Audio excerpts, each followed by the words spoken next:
Sa ngalan po ng Society of St. Paul, kayo po'y aming inaanyayahan para po sa ating pagninilay sa Via Crucis o Daan ng Krus. Sa ganitong mga araw, panahon ng Kwaresma, panahon ng Semana Santa, ang debosyon pong ito ay buhay na buhay sa ating mga Pilipino. Ang kasaysayan ng debosyong ito ay sinasabing nagsimula kay Saint Francis of Assisi. Siya rin po ang nagsimula ng Belen at ang paggamit po ng tabernakulo bilang lagayan ng consecrated host. Sinasabing na sa kanyang buong buhay, isa po sa mga nais gawin ni Saint Francis ay tulungan ng mga taong magnilay sa kwento ng Panginoong Hesus sa Ebanghelyo. At dahil po dito, isa sa mga ginamit niyang pamamaraan ng pagsasabuhay ng kwentong ito ay ang pagninilay din sa pasyon ng Panginoong Hesukristo. Noong taong 1400s ay sinasabing naging popular ang debosyong ito at ginawa itong popular sa mga Pransiskano, ngunit noong 1500s ito'y tuluyan ng naging isang kaugalian sa buong simbahan. Noong 1800s naman, si Pope Clement XII ang nagbigay po ng mga guidelines at siya rin po ang nagtakda ng Stations of the Cross ay magiging 14 o 14 stations lahat-lahat. Noong taong 1975, sa okasyon ng isang Holy Year, si Blessed Pope Paul VI ay inaprubahan ang isang bagong pamamaraan ng pagninilay ng Istasyon ng Cross na nakabatay po mismo sa Ebanghelyo. At ito po ang pinagbasihan natin sa Pilipinas ng makabagong linya ng kwento ng Way of the Cross. Samahan niyo po kami sa ating pagninilay na gagawin sa pagkakataong ito at ito po ay gagawin natin sa inspirasyon ng Ebanghelyo ni San Mateo, Matthew chapter 19, verse 16 at mga sumusunod. Ayon po sa kwento, sabi rito, someone approached Jesus and said, "Teacher, what good must I do to gain eternal life?" He answered, "Why do you ask me about the good? There is only one good, and that is God. If you wish to enter into life, keep the commandments." He asked him, "Which ones?" And Jesus replied, "You shall not kill, you shall not commit adultery, you shall not steal, you shall not bear false witness, honor your father and your mother, you shall love your neighbor as yourself." And the young man said to him, "All of these I have observed. What do I still lack?" And Jesus said to him, "If you wish to be perfect, go, sell what you have, and give to the poor, and you will have treasure in heaven. Then come, follow me." When the young man heard the statement, he went away sad, for he had many possessions. The Gospel of the Lord. Ito pong kwentong ito, nagpapakita sa atin na interesadong Panginoon sa mga kabataan. Ang kausap niya po dito ay isang kabataan, isang young man. No? Ang Stations of the Cross na gagawin po natin, nais nating ialay sa ating mga kabataan na mas nakararami sa atin dito sa Pilipinas. Ang kabataan na pag-asa ng simbahan, ang kabataan na simbahan ng kinabukasan, ang kabataan na mahal ng ating Santo Papa. Sa kanila po natin, ide-dedicate ang Via Crucis na ito. Ngayon po'y inaanyayahan namin kayong tayo na at atin pong sariwain ang kwento ni Jesus.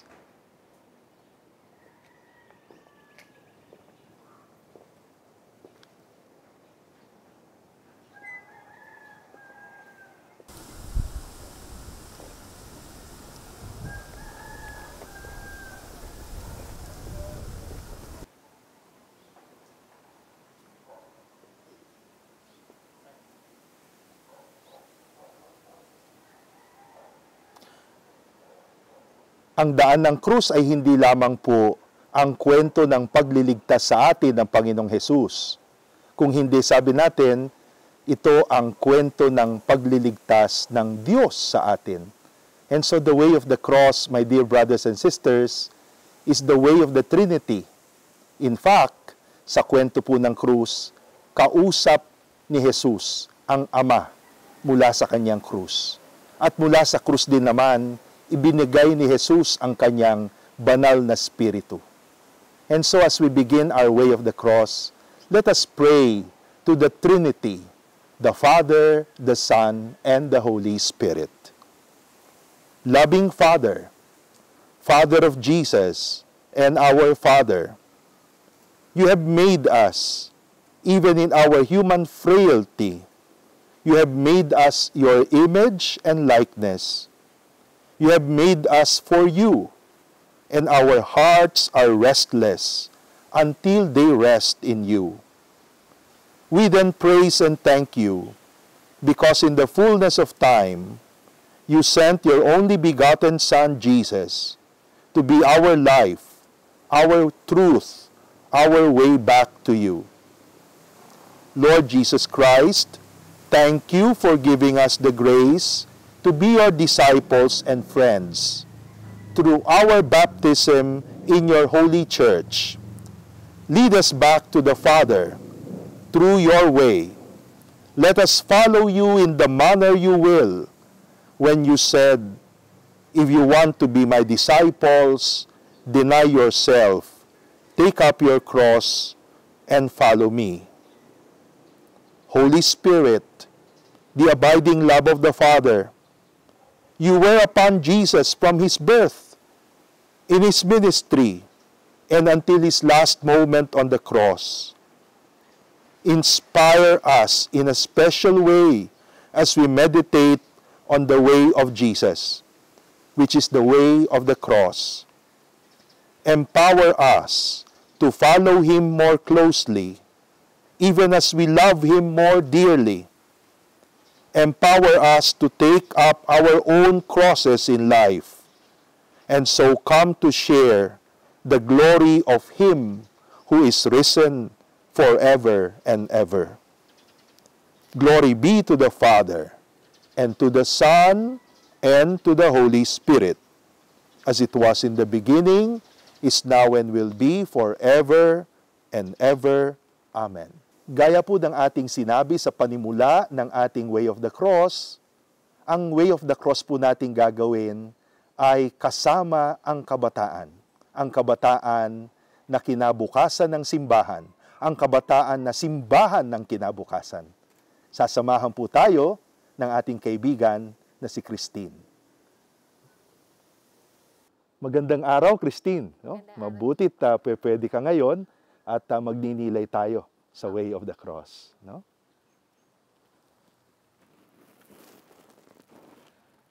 Ang ating first station, Jesus celebrates the Last Supper. A reading from the Gospel of Mark. And as they were eating, Jesus took bread, and blessed, and broke it, and gave it to them, and said, "Take, this is my body." And he took a cup, and when he had given thanks, he gave it to them, and they drank of it. And he said to them, "This is my blood of the covenant, which is poured out for many. Truly, I say to you, I shall not drink again of the fruit of the vine until that day when I drink it new in the kingdom of God." And when they had sung a hymn, they went out of the Mount of Olives.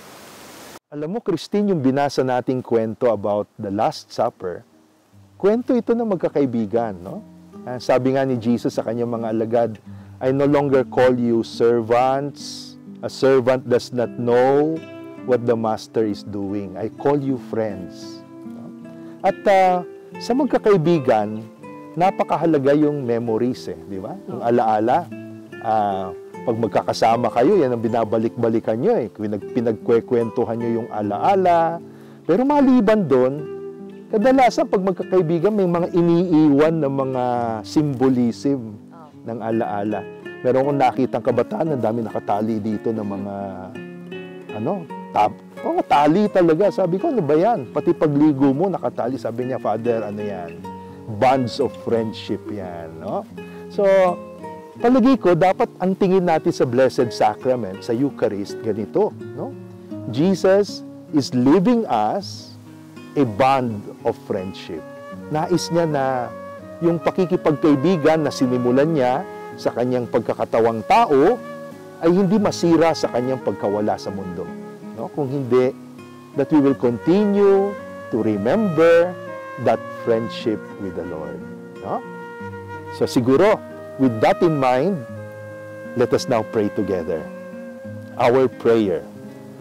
Sabihin natin, Lord Jesus, we thank you for the gift of the Holy Eucharist, the memorial of your Last Supper, which you in turn willed to be the memorial of the sacrifice of your precious body and blood on the cross.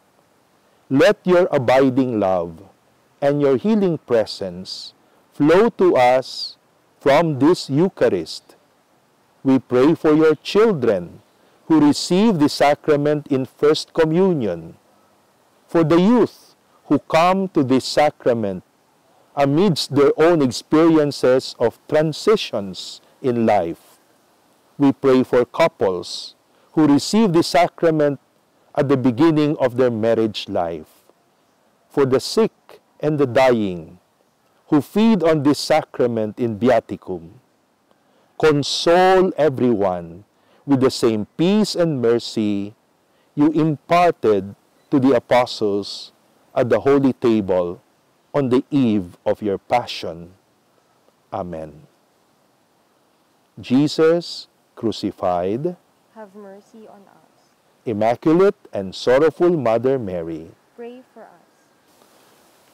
Christine, tayo lilipat na sa susunod na station. Up.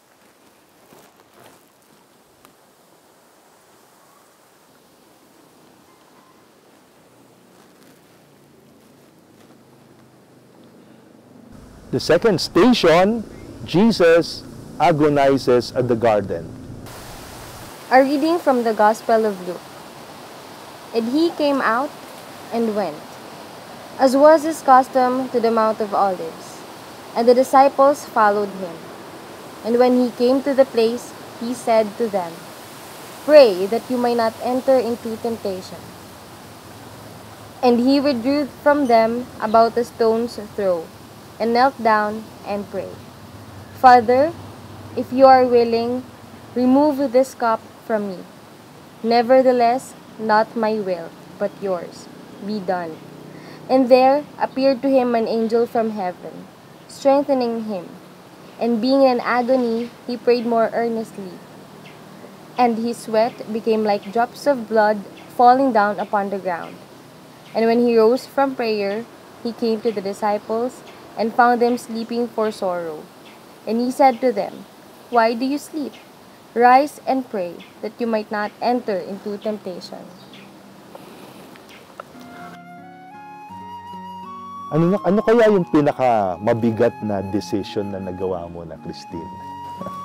Pinaka-mabigat na decision? Siguro po yung pumasok ulit, yung mag-aral ulit ako. Parang, imbis na magtrabaho, imbis na mas gawin ko yung gusto ko, mas sinunod ko yung gusto ng parents ko. So makikita natin, every decision making is a struggle, di ba? Yung bang gusto ko o yung gusto ng parents ko, no? Ito rin ang nangyari sa Garden of Gethsemane. Jesus was trying to bargain with the Father. Sabi niya, Father, baka pwede naman ibahin natin yung script, baka may ibang paraan, no? Pero sa bandang dulo, pinakita niya na sa dulo ng bawat pagpili, kailangan yung may konkreto kang commitment. Hindi pwedeng nakabitin, no? Pero ang paggawa ng commitment, dalawa kailangan mo. Para kay Jesus, pinakita niya, self-denial, kailangan marunong kang itabi lang yung gusto mo.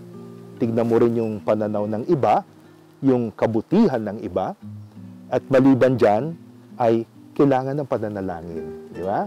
Yung enlightenment ng Panginoon sa mga choices na gagawin natin.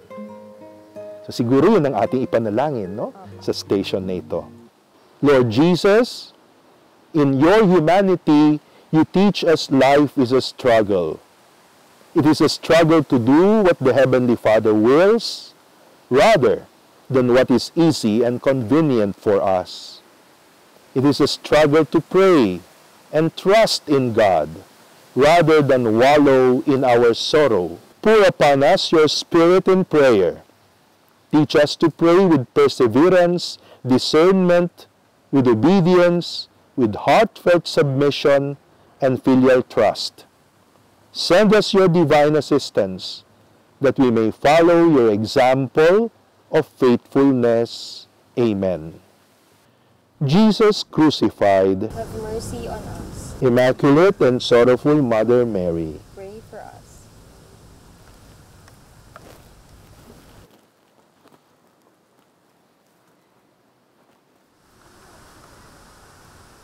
the third station, Jesus is put on trial.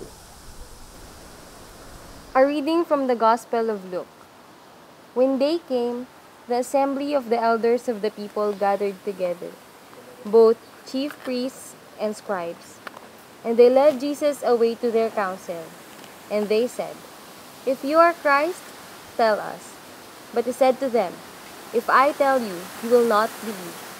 And if I ask you, you will not answer. But from now on, the Son of Man shall be seated at the right hand of the power of God." And they all said, "Are you the Son of God then?" And he said to them, "You say that I am." And they said, "What further testimony do we need? We have heard it ourselves from his own lips." Dito sa trial na ito ni Jesus, alam mo Christine, iba't ibang klaseng tao ang kailangang harapin, no? Hinarap niya yung mga religious leaders ng mga Hudyo, ito yung mga pari at mga lawyers, yung mga members ng Sanhedrin, ang tawag nila doon, ano? Hinarap niya ito si Pontius Pilate. Pero meron pang isang umextra, si Herodes, no?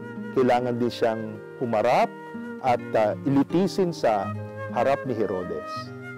Iba't ibang tao, iba't ibang pananaw, pero alam mo ang naging problema rito. Meron sila kanya-kanyang mundo. Nahirapan silang magbukas ng kanilang mundo at pakinggan si Jesus sa kanyang mundo. Palagay ko, ito rin yung challenge natin ngayon. Tayo'y nabubuhay sa isang kultura ng komunikasyon. Sabi nga nila, di ba? Mga kabataan, alam na alam yan, ano? Mga gadgets, internet, digital media, virtual media, maraming ideas. Pero, ang problema pa rin natin, kahit sa kabataan, minsan sasabihin ng kabataan, hindi namin kayo maintindihan ng mga magulang. Kasi yung mundo nyo iba. Pero sasabihin din ng kabataan ng mga magulang, kayo rin eh. So I think dito ang challenge po sa atin ng station na ito ay yung tinatawag natin na virtue of openness. No? Openness especially ng ating pag-iisip. And now we pray.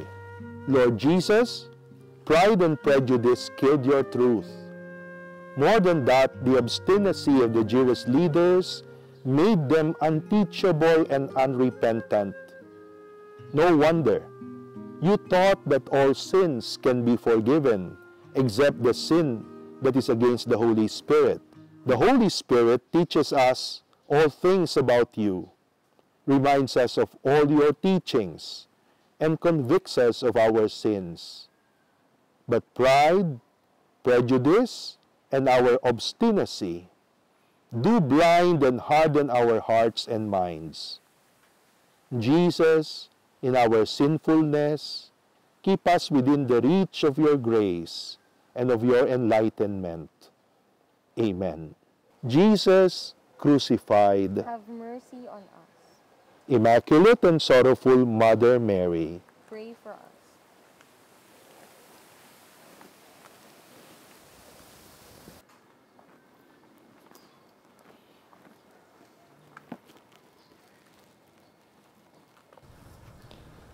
The fourth station, Jesus is scourged and crowned with thorns. A reading from the Gospel of Matthew. The governor again said to them, "Which of the two do you want me to release for you?" And they said, "Barabbas."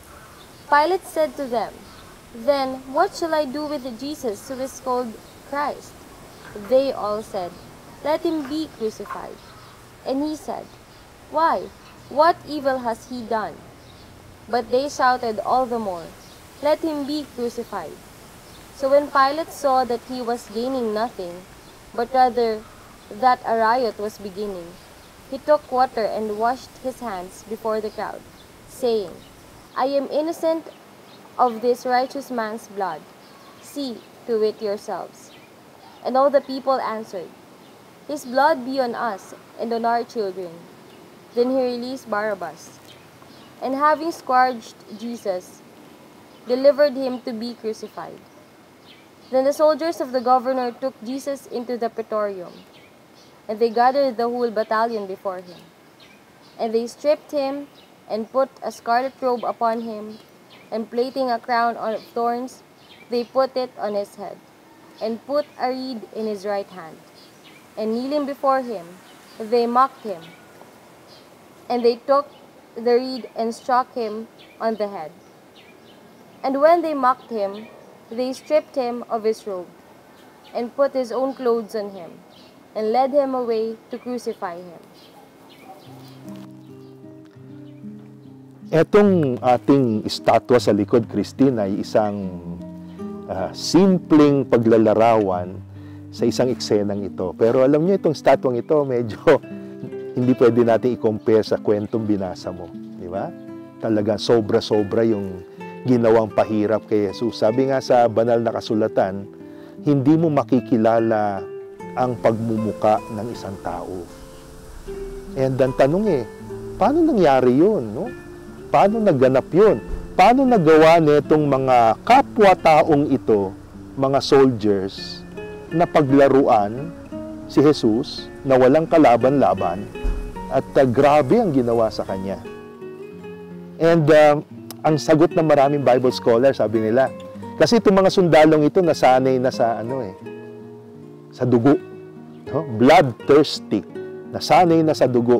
Baliwala na yung dugo. No? Palagay ko, kung titignan natin, ito yung isang bagay din na atin pong dapat ingatan ngayon. Di ba? Alam na alam mo yung mga kwento ng mga kabataan na namamaril sa eskwelahan, no? Sa Amerika pa yata yung iba, no? Magtataka ka, no?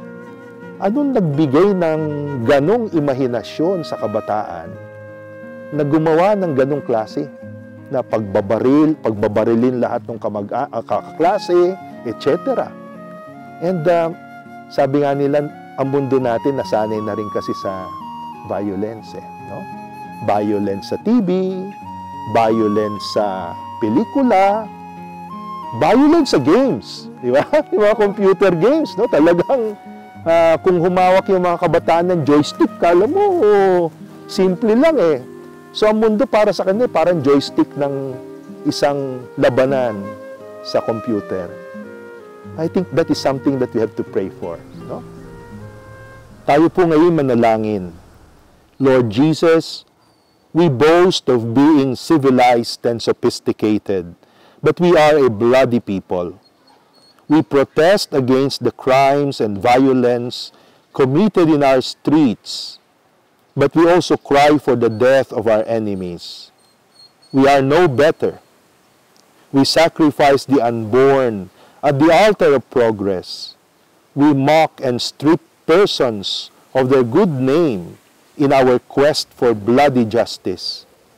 We gang up on the guilty. We pray for their deserved end.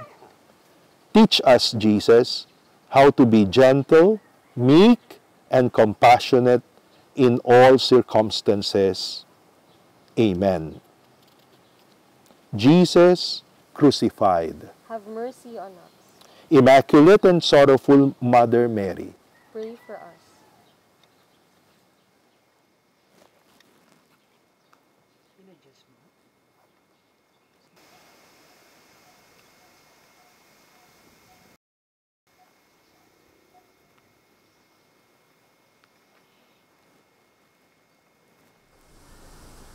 The fifth station, Jesus receives the cross.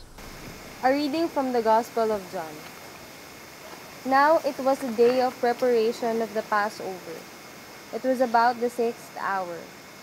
Pilate said to them, "Shall I crucify your king?" The chief priests answered, "We have no king but Caesar." Then he handed him over to them to be crucified.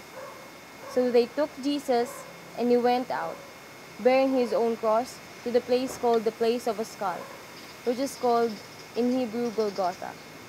There they crucified him, and with him 2 others, one on either side, and Jesus between them. Pilate also wrote a title and put it on the cross. It read, "Jesus of Nazareth, the King of the Jews." Ang krus. Anong krus mo, Christine? Problema. Problema. Aha. Mga problemang dumarating o mga problemang pinoproblema mo? Problemang dumarating. Natanong ko yun kasi alam mo, kadalasan ang iniisip natin na krus sa buhay ay yung mga sacrifices, yung mga pains na ginagawa natin. Pero ang krus palang pinasan ni Kristo ay isang krus na hindi niya pinili. No? Hindi niya pwedeng piliin. Binigay lang sa Kanya. No? At yun ang pinakamalaking challenge sa buhay. No? Madaling dalhin ang isang bagay kung ito'y pinili mo, di ba? No? Pero kung sinabi ng Panginoon, "Take up your cross and follow me," it means embracing kung ano yung dumarating sa buhay. No? It means talagang total acceptance, sabi nga natin, kung ano yung nangyayari sa pamilya, sa trabaho, sa lipunan, at mula doon, sikapin naman natin gawin kung ano ang pwedeng pagpapasan nito mga bagay nito. No? Pero yun ang isang bagay na napakahalaga. Hindi pwedeng piliin ang krus. No? So we now pray, Lord Jesus, you bore your own cross. It was not your will, yet you embraced and bore it when it was placed on you. You tell us, if you want to be my disciple, take up your cross daily and follow me. We know this, but one thing we never quite understand was that the cross means trials, difficulties of life that we never willed, hardships that naturally flow with our choices and commitments in life, the burdens that go with age, or the burdens that go with being alive. We cannot choose our crosses. But in the same way that your cross became your identity, our own inevitable crosses, embraced with much faith and love, make us who we are. Jesus, guide and empower us. Amen. Jesus crucified. Have mercy on us. Immaculate and sorrowful Mother Mary, Pray for us.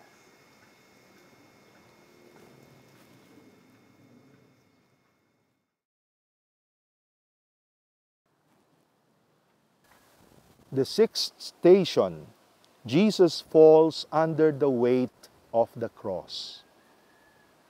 A reading from the letter of Paul to the Philippians. Although Christ Jesus was in the form of God, he did not count equality with God a thing to be grasped, but he emptied himself, taking the form of a servant, being born in the likeness of men. And being found in human form, he humbled himself and became obedient unto death, even death on a cross. Therefore, God has highly exalted him and bestowed on him that name which is above every name, that at the name of Jesus every knee should bow, in heaven and on earth and under the earth, and every tongue confess that Jesus Christ is Lord, to the glory of God the Father. Alam mo, Christine, masaya ako kasi malapit na tayong mga lahati. At alam nyo, ang hirap din palang gumawa ng ganitong program, no? Para sa Holy Week. Lalo-lalo na kasi si Derek ay perfectionist.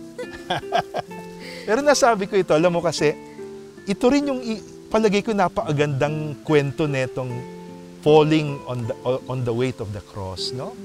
Hindi mo lubos maisip na ang isang Diyos na nagkatawan tao ay dadapa, di ba? May hirapan. Kung Diyos yan, dapat Superman yan, di ba? Pero palagi ko meron napakagandang naisabihin dito si Lord. No? At ito na okay sa tao ang madapa. No? Bahagi ng buhay ng tao ang nadadapa paminsan-minsan. No? Pero sa pagkadapa, dalawang bagay. Unang-una, dapat matuto tayong maging maunawain sa iba. Kasi yan ang problema ng ilan sa atin, lalo-lalo na yung mga kabataan na masyadong mataas yung ideal sa buhay. Di ba? Parang pag may nangyari hindi nila matanggap na taliwas sa kanilang ideal, parang hindi na nila matanggap din ang buhay. No. Kailangan maging compassionate tayo sa gitna ng kahinaan, bahagi ng pagkatao ang kahinaan. But the other side, Christina, ito. Kailangan, pag nadapa ka, huwag mo namang ialibay at sabihin mo, sorry, tao lang. No? Bahagi nun ay dapat yung lakas mo rin namang tumayo uli. No? At simulan uli ang buhay. No? And for that, tayo po ngayon ay mananalangin. Lord Jesus, to show us falling in weakness is not the end. You fell under the weight of the cross. If we fall in meekness and humility, we never allow pride and bitterness to harden our hearts, we can rise with gracefulness, with God's merciful grace. Human limits may bring us down, but we should never be overwhelmed and downcast. We should not yield to human despair, but to faith filled in the Father's merciful hands. Jesus, you are our way. Amen. Jesus crucified, Have mercy on us. Immaculate and Sorrowful Mother Mary, Pray for us.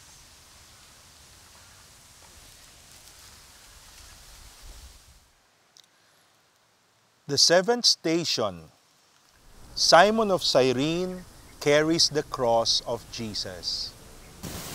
A reading from the Gospel of Mark. They compelled the passerby, Simon of Cyrene, who was coming in from the country, the father of Alexander and Rufus, to carry his cross.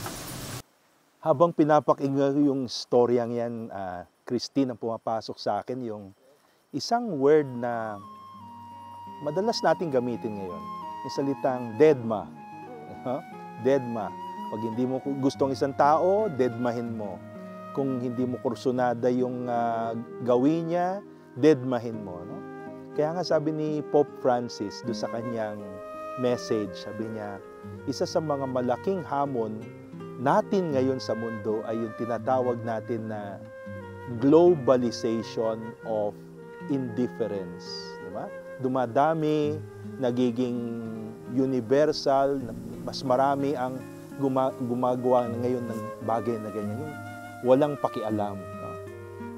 Yan din pwedeng mangyari dapat kay Simon of Cyrene. Kasi gaya na sinabi mo, hindi nga siya usyoso eh. Dumaan lang, no? Pauwi na. Siguro gusto nga lang niyang makauwi ng maaga para makasama din ang family. Pero along the way, ay na-challenge siya na maging good Samaritan, no? Para kay Jesus. And I think sa atin, maraming mga pagkakataon na tayo na-challenge maging good Samaritan, no? Pag nasa bus ka, yung kanina lang pinag-uusapan natin, MRT, di ba? nasa MRT ka, talaga namang sikipan na, punuan niya, lahat nagmamadali, no? Madaling mandedma, lalo-lalo na sa mga mahihina, matatanda, di ba? Sana, hingin natin na meron tayong tulad nung puso ni Simon of Cyrene na nung kumatok sa kanya yung pagkakataon na tumulong, ay hindi niya ito inayawan. No? So we will now pray. Lord Jesus, Simon of Cyrene was not even an onlooker but a passer-by. Tired from early work in the country, he could have only one thing in mind: to pass by the commotion of your procession to Golgotha and to go home early to his family and his sons. Only you know in what mood he helped you with your cross. Was he glad to help, or was he simply forced to help, fearing the soldiers who commandeered his service? Lord, we too have our own schedules, works to accomplish, goals and ends to reach. Grant us generosity and charity in heart to pay attention to others who are in need. It can hurt us at times to help others, but love hurts. Above all, let us see your face in the faces that beg for our love and attention. Amen. Jesus crucified. Have mercy on us. Immaculate and sorrowful Mother Mary, Pray for us.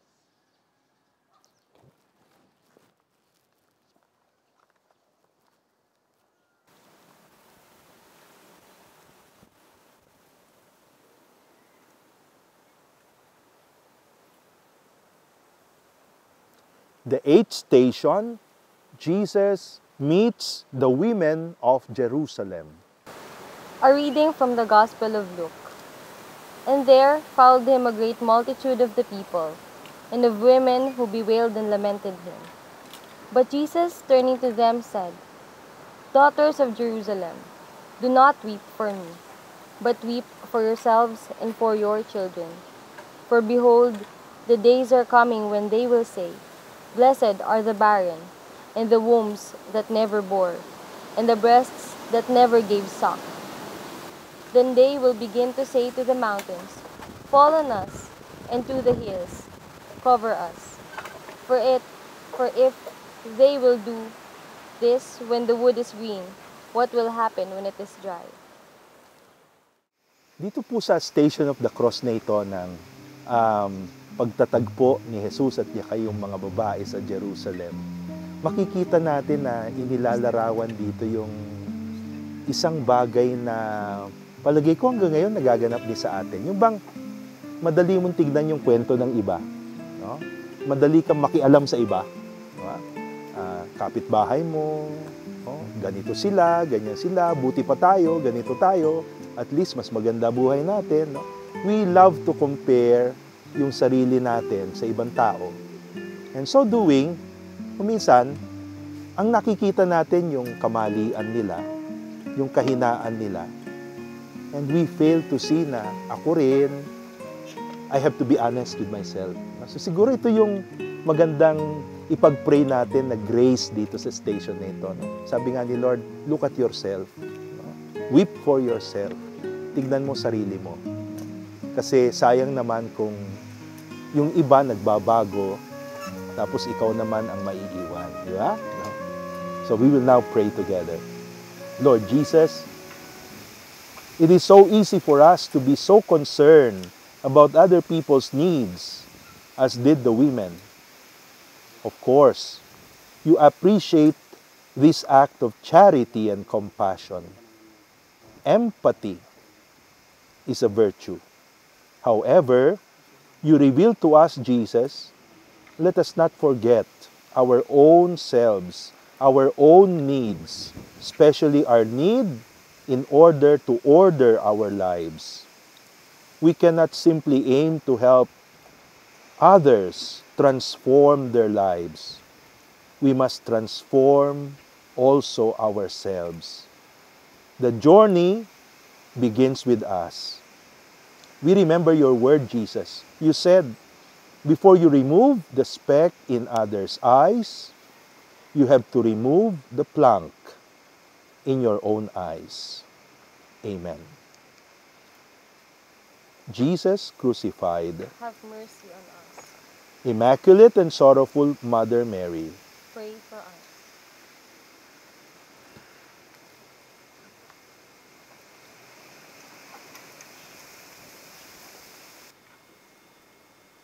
the ninth station, Jesus is nailed to the cross.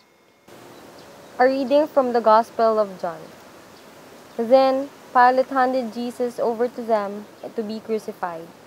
So they took Jesus, and he went out, bearing his own cross, to the place called the Place of a Skull, which is called in Hebrew Golgotha. There they crucified him, and with him two others, one on either side, and Jesus between them. Pilate also wrote a title and put it on the cross. It read, Jesus of Nazareth, the King of the Jews. Many of the Jews read the title, for the place where Jesus was crucified was near the city. And it was written in Hebrew, in Latin, and in Greek. When the soldiers had crucified Jesus, they took his garments and made 4 parts, one for each soldier, also his tunic. But his tunic was without seam, woven from top to bottom. So they said to one another, Let us not tear it, but cast lots for it to see who it shall be. Christine, nakaranas ka na ba ng isang pangyayari sa buhay na nasabi mo sa sarili mo na life is unfair? Walang katarungan ng buhay. Unfair. Opo. Opo, meron din naman. Mm-mm. Kagaya ng yung nagbibigay ka ng effort, tapos parang hindi naman lumabas yung resulta ng effort mo. Yun. Tapos yung iba po, hindi naman ganun kalaki yung effort na binigay nila, pero kitang-kita yung resulta. Parang ganun po. Natanong kita ng ganyan kasi alam mo, palagay ko, ito rin yung naglalaro sa damdamin ni Jesus nung pinapako yung kamay niya sa krus. Isipin mo, itong mga kamay na ito yung kamay na nagpagaling ng mga may sakit. Di ba? Ito yung kamay na nagpalakad uli ng mga lumpo. Ito yung kamay na nagbigay ng tinapay, nagparami ng tinapay sa mga nagugutom. No? Maraming ginawa itong kamay na ito.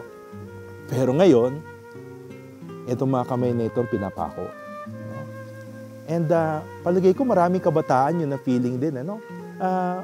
Bakit pa ako gagawa ng mabuti eh? Hindi naman ako susuklian. Diba? No? Kaya nga, ang isang term na naririnig ko sa maraming kabataan ngayon eh, what's in it for me? English yun. What's in it for me? Anong mapapala ko dyan? Kung gagawin ko yan, anong kabutihan yan sa akin? And I think that's very human that we look for recognition, di ba? May konsuelo ka man lang, may yung bang makikilala ka man lang, pasalamatan ka man lang, di ba? But I think this is the message of this station. Pinapakita sa atin ng Panginoong Jesus na kung maglilingkod ka, dapat maisip natin na many times, pag naglingkod ka, walang kapalit. Di ba? Gawin mo lang kung ano yung dapat mong gawin.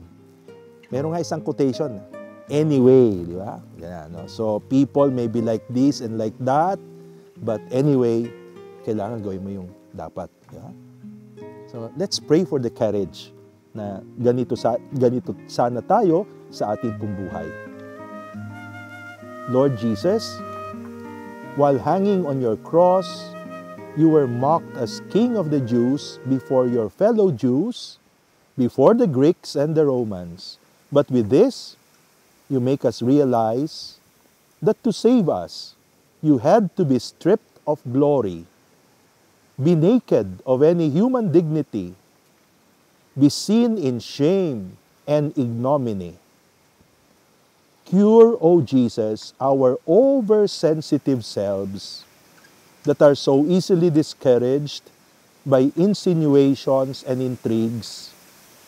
Correct our false sense of service that seeks a return of good feelings and recognition.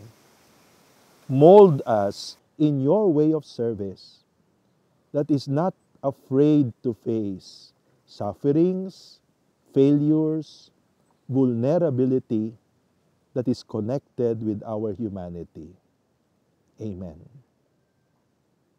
Jesus crucified. Have mercy on us.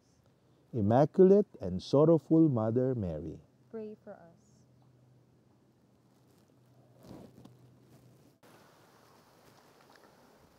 the 10th station, Jesus addresses the repentant thief. A reading from the Gospel of Luke.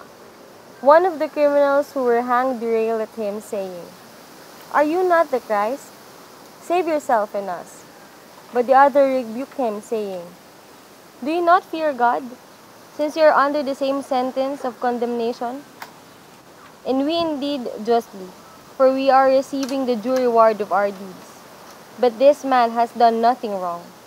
And he said, "Jesus, remember me when you come in your kingly power." And he said to him, "Truly, I say to you, today you will be with me in paradise."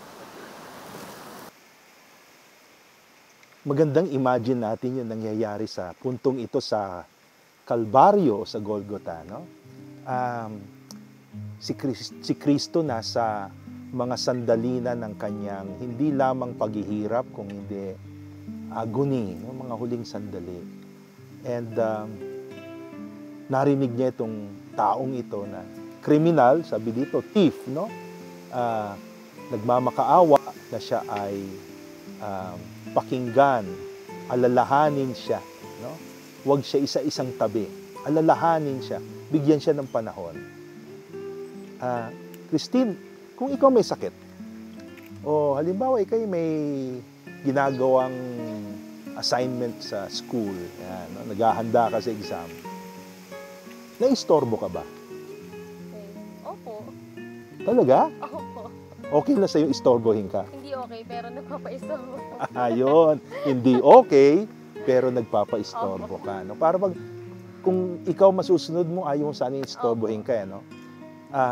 Palagi ko ito yung isang napakagandang point of reflection natin dito. Tama yung sinabi mo.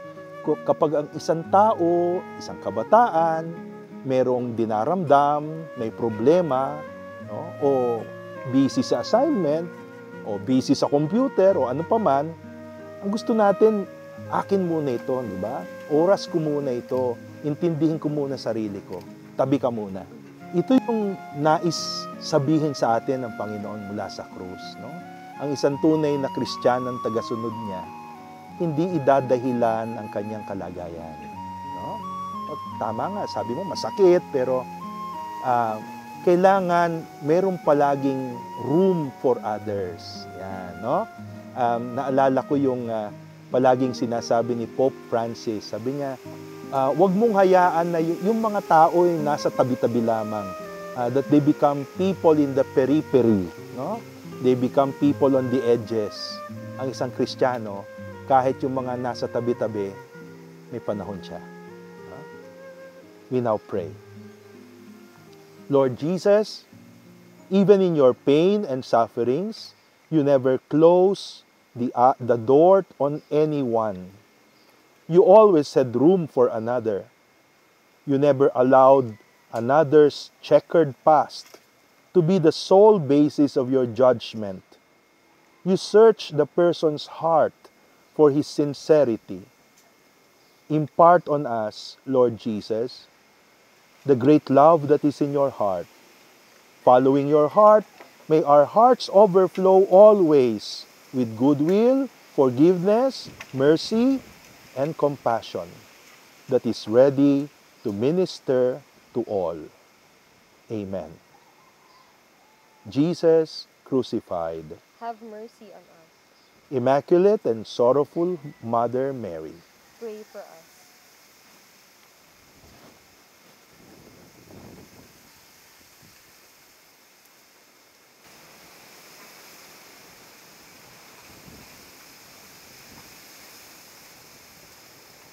The 11th station, Mary and John stand at the foot of the cross. A reading from the Gospel of John. Standing by the cross of Jesus were his mother, and his mother's sister Mary, the wife of Cleopas, and Mary Magdalene. When Jesus saw his mother and the disciple whom he loved standing near, he said to his mother, "Woman, behold your son." Then he said to the disciple, "Behold your mother." And from that hour the disciple took her to his own home.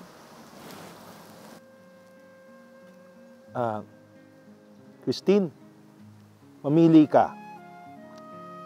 Exam o pamilya? Pamilya po. Pamilya. Trabaho o pamilya? Pamilya.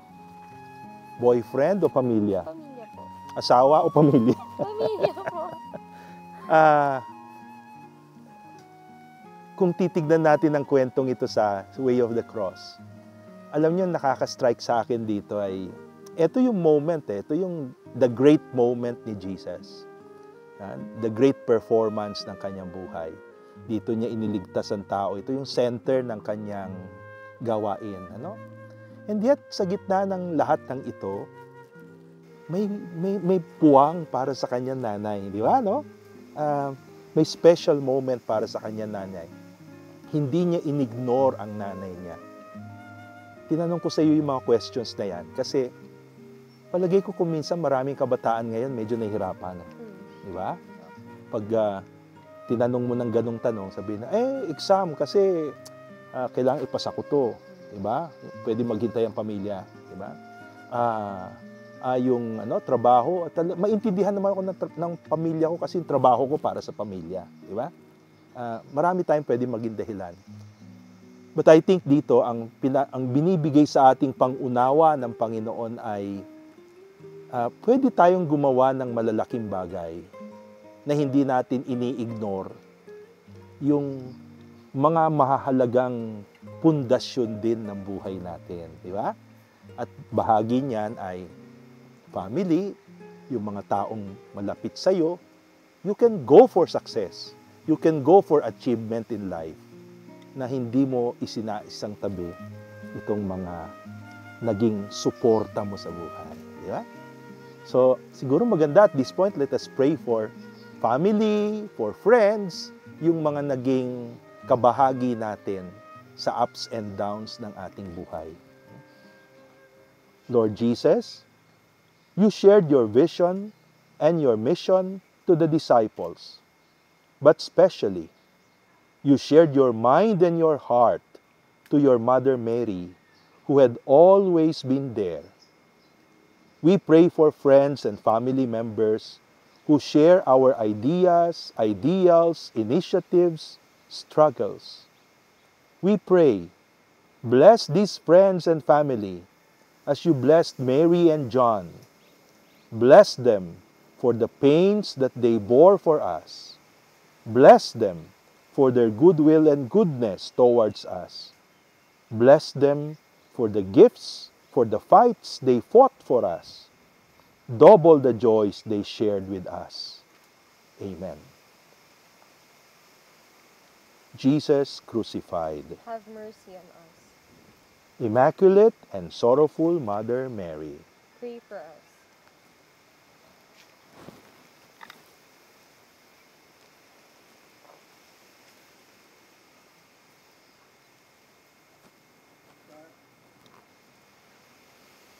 The 12th station, Jesus dies on the cross. A reading from the Gospel of John. After this, Jesus, knowing that all was now finished, said to fulfill the scripture, "I thirst." A bowl full of vinegar stood there. So they put a sponge full of vinegar in hyssop and held it to his mouth. When Jesus had received the vinegar, he said, "It is finished." And he bowed his head and gave up his spirit. Alam mo, Christine, na malapit na tayong matapos. Di ba? Kanina naririnig natin si Direk, sabi, tatlo na lang. No? At naisip ko, ikaw, second course mo na rin, di ba? Apo. Ang unang course mo ay Communication po. communication. Ilang taon yon? 4 po. 4 years. Tapos pagkatapos nun, dumiretso ka sa Law school po. law school. Wow, talaga naman. Communicator na lawyer. Anong taon ka na? Second year po. Second year. So, bale, ilang taong pa natitira? Mga 3 years. 3 years. Kasama pa. Hindi pa kasama doon yung review tsaka bar. Hindi pa. Hindi pa po. Hindi pa.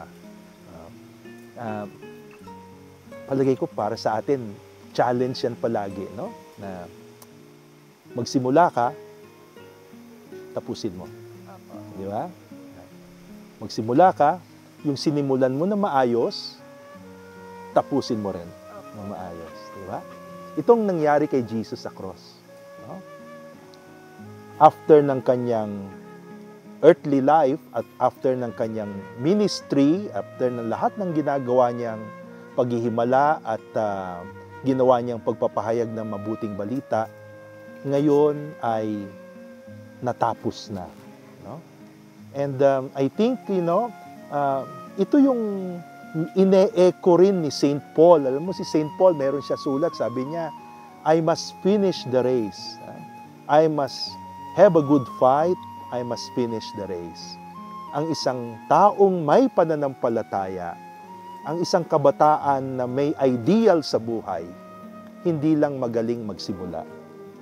Dapat magaling din siyang magtapos. Di ba? Kaya siguro, sa puntong ito, tayo po ay manalangin.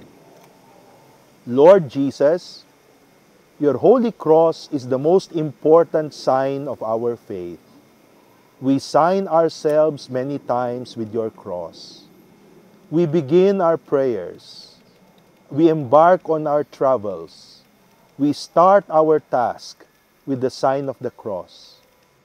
We mean this to invoke your protection and your blessings. Remind us that your cross that not only means a good start, it also means finishing well, always with trusting faith and obedience and love for the Heavenly Father, no matter what the cost. To sign ourselves with your cross is to transform everything we do in union with your sacrifice as a liturgy of praise to God. Consecrate us and all that we do for the glory of the Father. Amen. Jesus crucified. Have mercy on us. Immaculate and sorrowful Mother Mary, Pray for us.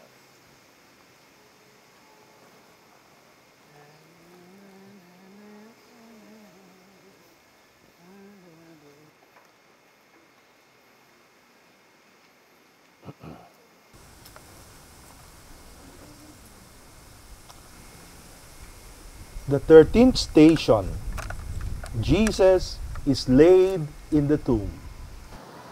A reading from the Gospel of John. Joseph of Arimathea, who was a disciple of Jesus, but secretly, for fear of the Jews, asked Pilate that he might take away the body of Jesus, and Pilate gave him leave. So he came and took away his body. Nicodemus also, who had at first come to him by night, came bringing a mixture of myrrh and aloes. They took the body of Jesus and bound it in linen cloths with the spices, as is the burial custom of the Jews. Now in the place where he was crucified there was a garden, and in the garden a new tomb where no one had ever been laid. So because of the Jewish day of preparation, as the tomb was close at hand, they laid Jesus there. Habang pinakikinggan ko tong story na binasa mo, Christine, ang isang malaking tanong sa akin bakit ngayon pa? No? Etong si Joseph of Arimathea at si Nicodemus, ito yung mga kilalang mga tao sa panahon ni Lord. And one time, si Nicodemus ay pumunta kay Jesus upang makipagkwentuhan sa gabi kasi ayaw niyang ma-cover siya ng media. No? Delikado na. No? Habang buhay si Jesus, neutral sila. Walang ginawa. Di ba? Tapos ngayon, kung kailan patay na, saka sila magpipresenta na sila na ang aayos sa bangkay, sila na ang maglilibing kay Jesus. Hindi ba sana nung buhay pa siya? Ano yung sinasabi natin, di ba? Aanhin mo pa ang damo kung patay na ang kabayo, di ba? But I think, sa palagay ko itong kwentong ito ay meron ding isang napakagandang aral sa atin. No? Naisipakita ng Panginoong Jesus na sa buhay may mga pagkakataon na yung ginagawa natin ay binhi, no? Simula lamang. Ako lamang ang tagapagdala ng binhi, tagapagtanim ng binhi. Ako lang yung may idea, ako yung first step, no? Pero pagkatapos yan, iba ang magtutuloy. Realidad ito ng buhay. At even Jesus accepted that. Yung kanyang mission, tinuloy ng mga alagad, no? Yung 12 disciples, afterwards, sila nagtuloy. Sa mga kabataan, napakagandang paalala din ito sa atin. Ano? Kasi ang isang kabataan, hindi natin maalis, matayog kung minsan yung mga pangarap, at wala namang masama doon no? Pero dapat may reality check din tayo na pwede kaya na ang hinihiling lang sa akin ay ako itong unang step na ito. Ako yung unang gagalaw sa proyektong ito. Ako yung may idea sa program na ito. Iba na ang magtutuloy. So, ihingi natin kay Lord na sana sa gitna ng ganong klase, hindi tayo malalagay sa libingan. Huwag tayong malilibing kung hindi we always look forward to what goes beyond. No? And we now pray. Lord Jesus, the seeds you planted in Nicodemus and Joseph of Arimathea were not lost, though these were latent and silent. Your death left these seeds to grow. By God's mysterious ways and grace, nothing is wasted. Everything blooms according to His time and purpose. In the seeming nothingness of our lives, when our lives seem wasted and ended, let us be like you, always trusting in the Father's perfect will. Like you, let us be generous with our offerings of our lives, giving our best and our all, and living the results to God. We also pray for our departed family members, relatives and friends who have wholeheartedly left good seeds in our lives by their works, words, and examples. Accept them. Accept these generous souls into the Father's kingdom. Amen. Jesus crucified. Have mercy on us. Immaculate and sorrowful Mother Mary. Pray for us.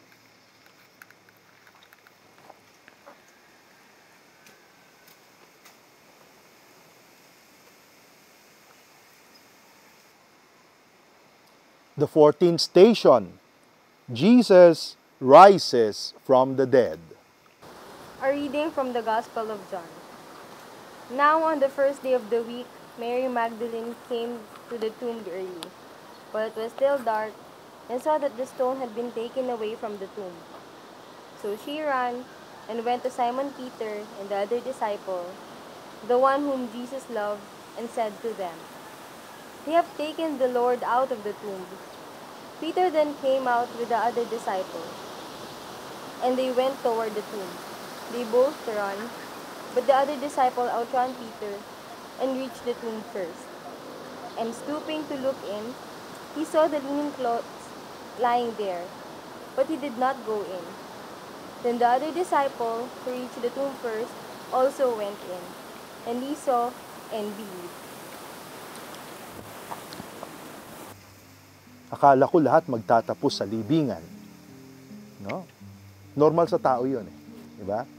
Sa ating mga mahal sa buhay, ang ating huling eksena kadalasan ay yung nakikita natin sila sa kanilang huling sandali. No? Pero dito, napakaganda yung sinasabi sa atin ng kwento ng Panginoong Hesus. Ang libingan ay pintuan lamang sa isang bagong buhay. Dapat ang buhay ng Kristiyano, ito ang maging motivation.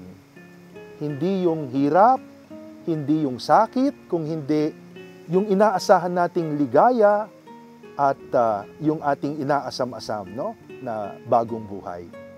And Christine, I think this is the reason why si Pope Francis, ang kanyang isa sa mga unang isinulat bilang Santo Papa, bagamat matanda na siya, no, sabi niya, the joy of the gospel, no?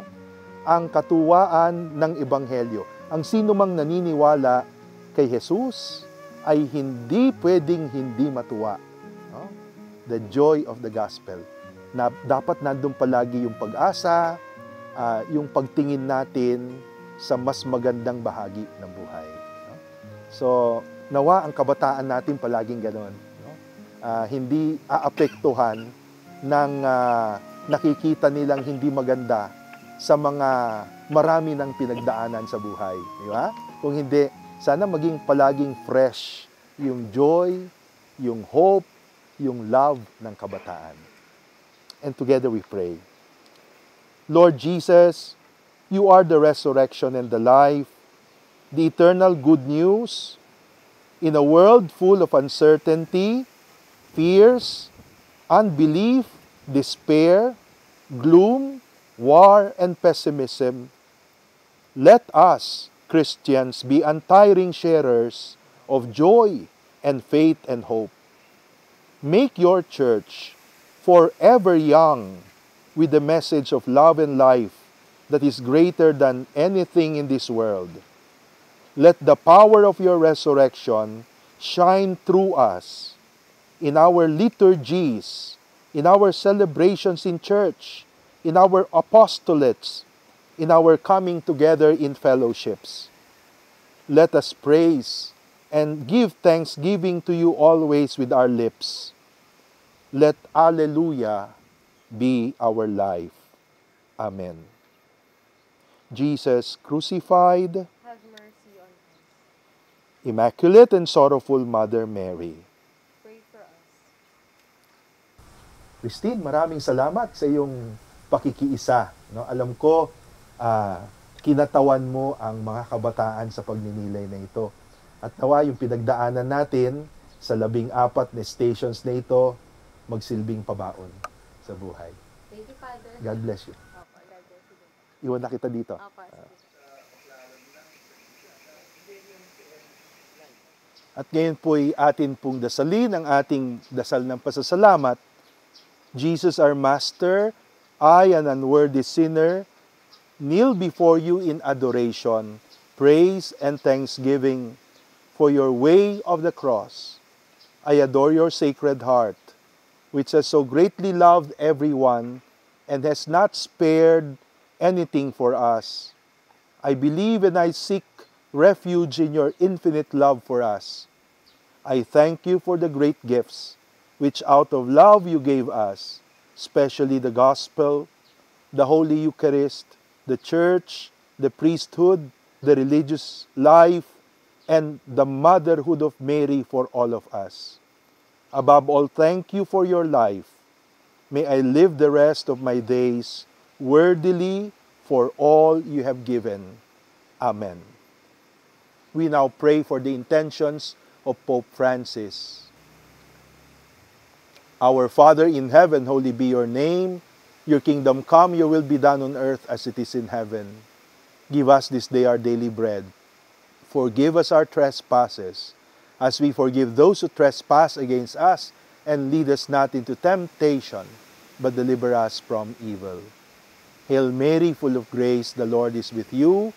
Blessed are you among women, and blessed is the fruit of your womb, Jesus. Holy Mary, Mother of God, pray for us sinners now and at the hour of our death. Amen.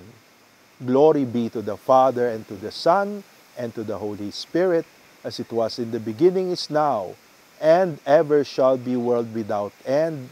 Amen. And may the blessing of the Almighty God be upon you, the Father, the Son, and the Holy Spirit. Amen.